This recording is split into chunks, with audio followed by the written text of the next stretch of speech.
Crabby," she said. "I hope you've got a high tolerance for pain." The lion and wolf heads bared their fangs. Then the floor rumbled. Air rushed through the tunnel as a train arrived. The monster snarled at Annabeth. She could have sworn it had a look of regret in its eyes, as if thinking, "I would love to rip you to tiny pieces, but I have business elsewhere." Then Crabby turned and bounded off, dragging its huge shell behind. It disappeared up the stairs, heading for the A train. For a moment, Annabeth was too stunned to move. She'd rarely seen a monster leave a demigod alone like that. Given the chance, monsters almost always attacked.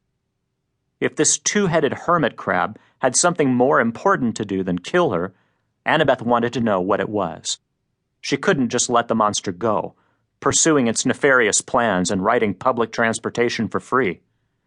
She glanced wistfully at the F train that would have taken her uptown to Percy's place.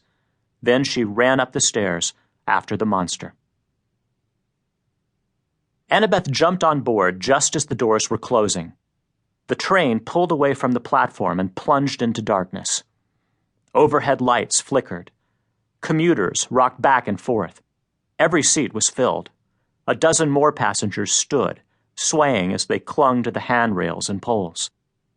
Annabeth couldn't see Crabby until somebody at the front yelled, "Watch it, freak!" The wolf-lion-crab was pushing its way forward, snarling at the mortals, but the commuters just acted regular New York subway annoyed. Maybe they saw the monster as a random drunk guy. Annabeth followed.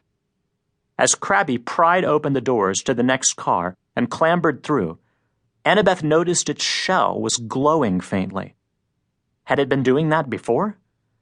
Around the monster swirled red neon symbols, Greek letters, astrological signs, and picture writing, Egyptian hieroglyphs. A chill spread between Annabeth's shoulder blades.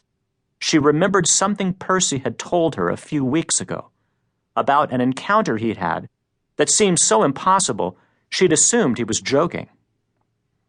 But now... She pushed through the crowd, following Crabby into the next car. The creature's shell was definitely glowing brighter now. As Annabeth got closer, she started to get nauseous. She felt a warm, tugging sensation in her gut, as if she had a fishhook in her belly button, pulling her toward the monster. Annabeth tried to steady her nerves. She had devoted her life to studying ancient Greek spirits, beasts, and demons. Knowledge was her most important weapon. But this two-headed crab thing, she had no frame of reference for it. Her internal compass was spinning uselessly. She wished she had backup. She had her cell phone, but even if she could get reception in the tunnel, whom would she call? Most other demigods didn't carry phones. The signals attracted monsters. Percy was way uptown. The majority of her friends were back at Camp Half-Blood on the north shore of Long Island. Crabby kept shoving its way toward the front of the train. By the time Annabeth caught up with it in the next car, the monster's aura was so strong that even the mortals had started to notice. Many gagged and hunched over in their seats, as if someone had opened a locker full of spoiled lunches. Others fainted onto the floor.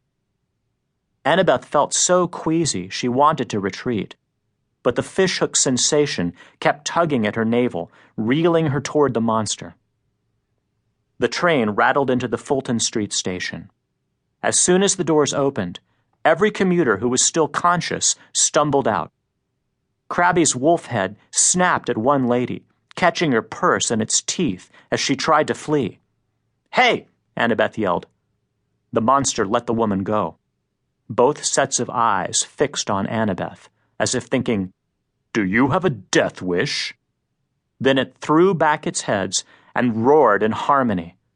The sound hit Annabeth like an ice pick between the eyes.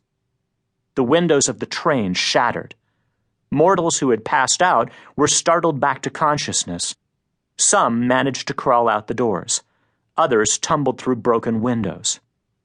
Through blurred vision, Annabeth saw the monster crouch on its mismatched forearms, ready to pounce. Time slowed. She was dimly aware of the